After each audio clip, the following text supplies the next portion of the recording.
Olá, eu sou o Sátiro, bem-vindo de volta à minha toca. Nesse vídeo daremos início à primeira série do canal, Resumindo Mitos, que será uma série onde estarei resumindo brevemente todos os capítulos dos livros de Percy Jackson e os Olimpianos. Neste primeiro vídeo abordaremos os 3 primeiros capítulos de Percy Jackson e o Ladrão de Raios. Se você é novo por aqui, se inscreva no canal e ative as notificações. Se já é um semideus há muito tempo, deixe seu like e relaxe, aqui você está seguro. Mas lembre-se, a vida só é preciosa porque acaba. Capítulo 1. Sem querer transforma em pó minha professora de álgebra. Olha, eu não queria ser um meio-sangue. Se você está lendo isso porque acha que pode ser um, meu conselho é o seguinte: feche esse livro agora mesmo. Acredite em qualquer mentira que sua mãe ou pai lhe contou sobre seu nascimento e tente levar uma vida normal. Ser meio-sangue é perigoso, é assustador. Na maioria das vezes, acaba com a gente de um jeito penoso e detestável. Se você é uma criança normal, que está lendo isso porque acha que é ficção, ótimo, continue lendo. Eu o invejo por ser capaz de acreditar que nada disso aconteceu. Mas se você se reconhecer nessas páginas, sentir alguma coisa se emocionando lá dentro, pare de ler imediatamente. Você pode ser um de nós. E, uma vez que fica sabendo disso, é apenas uma questão de tempo antes que eles sintam isso também e venham atrás de você. Não diga que eu não avisei.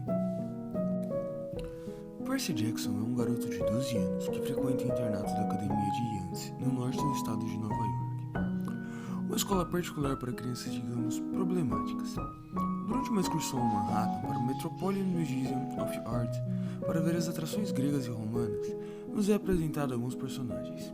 Percy, é claro, nos conta um pouco sobre seu passado problemático e como o déficit de atenção e dislexia atrapalham até em algumas tarefas mais simples.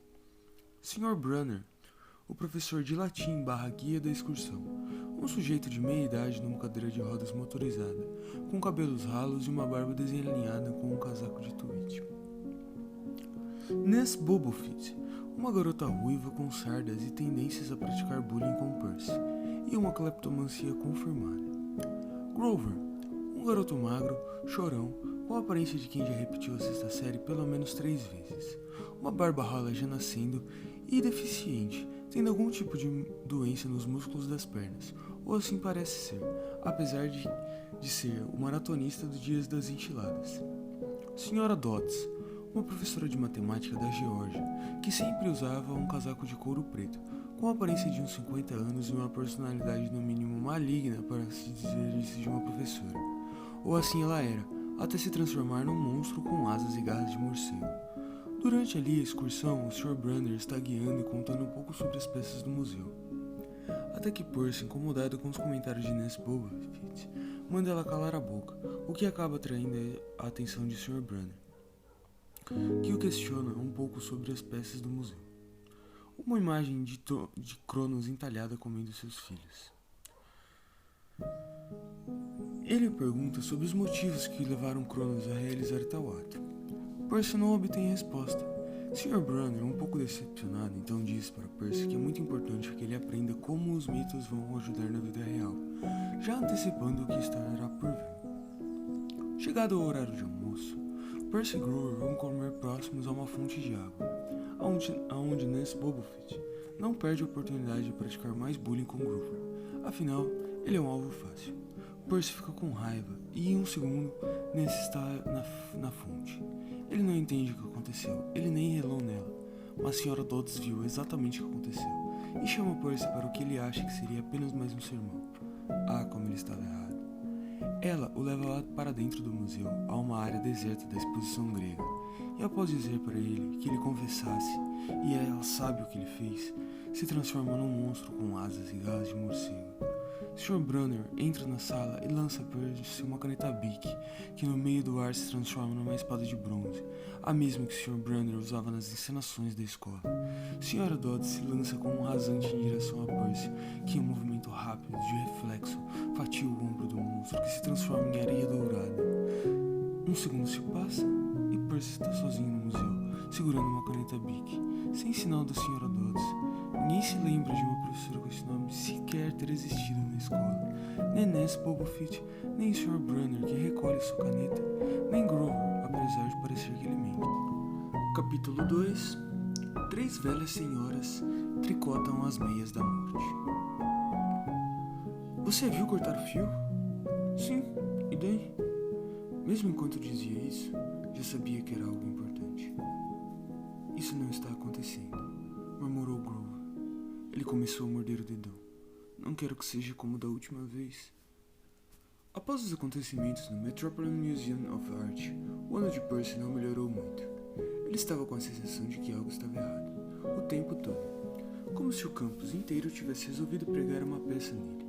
Os alunos pareciam convencidos de que a Sra. Kerr sempre fora sua professora de álgebra, com exceção de Grover, que não sabe mentir. Percy sabia que algo tinha acontecido e que ainda estava acontecendo. A forma como o clima havia se comportando nos últimos dias não ajudou muito o humor de Percy. Tempestades de raios em sua escola, um enorme tornado em Hudson, até aviões sendo jogados ao mar Atlântico. Após se desentender com os professores, Percy acaba sendo convidado a não voltar para o próximo ano na academia de Hades.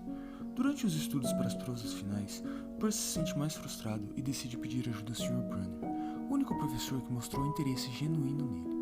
Indo até a sala dos professores, Percy encontra a porta de Sr. Brunner entreaberta, com sua luz banhando o corredor inteiro. Pouco antes de entrar, Percy ouve a voz de Grover, que estava a conversar com o Sr. Brunner sobre o que seria de Percy sozinho no verão, ainda mais após o ataque da Benevolente, criatura no qual a Sra. Dodds havia se transformado. Eles mencionam que o prazo até o solstício de verão, dia que marca início do verão, está acabando. Sr. Brunner menciona a névoa. A névoa. Definição. A névoa se comporta como um véu, separando o mundo mágico e místico do mundo mortal. Criaturas místicas podem controlar a névoa até certo ponto, fazendo que coisas vistas por mortais sejam distorcidas ou mudadas completamente. Por isso ninguém fora Percy se lembra da Sra. Dodds. Percy fica perplexo com as informações que acaba ouvindo, e quase é pego pelo Sr. Brunner. Após voltar ao dormitório, Percy se dá conta de que ele está correndo perigo. O último dia de aulas chega, e com isso os alunos da academia vão voltar para suas casas. Percy se dirige até o ônibus para casa para descobrir que Grover irá com ele para Manhattan no ônibus Greyhound. Durante a viagem, Grover parece estar extremamente desconfortável sobre algo, como se esperasse que algo ruim fosse acontecer a qualquer momento. Percy o confronta sobre o que ele ouviu naquela noite, sobre a Benevolente. Grover não revela seus verdadeiros propósitos, mas entrega um cartão de visitas a Percy, com os seguintes dizeres: Grover Underwood, Guardião, Colina Meio Sangue, Long Island, Nova York. Percy não entende muito bem o que Grover quer dizer com ser seu guardião, e do que ele está sendo protegido. Um barulho alto de trituração é ouvido abaixo deles, e eles são obrigados a sair do ônibus que deu problema. Ao descerem do ônibus em uma área rural no meio do nada, a não ser pela barraca de frutas do outro lado das 4 pistas da estrada para Manhattan, onde Percy as vê. 3 velhas senhoras com rostos pálidos e enrugados como frutas secas, e cabelos prateados, sentadas em bancos de balanço à sombra de um bordô, tricotando o maior par de meias que Percy já havia visto. Ele estava com a sensação de que as senhoras olhavam diretamente para ele. Grover evitava olhar para elas, como se fosse algo ruim, e pergunta se elas estão olhando para Percy. A meio caminho de uma piada, Percy vê aquela cena. Uma das senhoras, a do meio, pega uma grande e longa tesoura dourada, de tosquiar, e corta o fio de lã. O som da tesoura cortando é capaz de atravessar as 4 pistas que separam Percy e as senhoras. Então o motorista avisa que o ônibus está consertado e que eles podem seguir viagem. Percy e Grover se dirigem para dentro do ônibus, onde Grover questiona sobre o que ele havia visto na barraca de frutas. Percy diz que viu a senhora do meio cortar o fio, momento no qual Grover começa a se desesperar, dizendo que não queria que fosse como da última vez. Sempre na 6ª série, eles nunca passam da 6ª série. Grover faz com que Percy prometa que vai permitir que ele o acompanhe até a casa. Percy começa a se sentir assustado, achando que é alguma superstição boba de Grover. Mas o jeito que Grover olha para Percy faz com que ele se questione se o fio cortado quer dizer que alguém irá morrer. Capítulo 3. Grover de repente perde as calças. Naquela noite, eu tive um sonho muito real. Havia uma tempestade na praia e 2 belos animais, um cavalo branco e uma águia dourada. Eles estavam tentando matar um ao outro beira-mar. A águia mergulhou e fez um corte no focinho do cavalo com suas garras enormes. O cavalo empinou e escoiciou as asas da águia. Enquanto eles lutavam, o chão retumbava e uma voz monstruosa ria em algum lugar embaixo da terra, incitando que os animais lutassem até a morte. Após deixar Grover no terminal rodoviário, Percy pegou um táxi direto para casa, 104 Leste com a primeira avenida, e nos introduz dois novos personagens. Sua mãe, Sally Jackson, nas palavras de Percy, a melhor pessoa do mundo, uma mulher humilde e trabalhadora, com sonhos de ser escritora. Uma ótima mãe para Percy, apesar que ele sabe que nunca foi uma criança fácil. Ela sempre consegue ver o melhor de Percy, uma mulher aficionada por comidas azuis. E Gabe, cheiroso ugliano, um homem de meia idade, o clássico bêbado que não respeita a mulher. Careca e fedido, Gabe é o que podemos chamar de um pé no saco.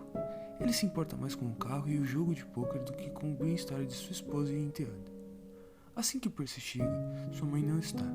Ele então, após discutir com Gabe cheiroso, se dirige ao seu quarto para desfazer as malas e se lembra com culpa da expressão de Grover e o medo que ele passava.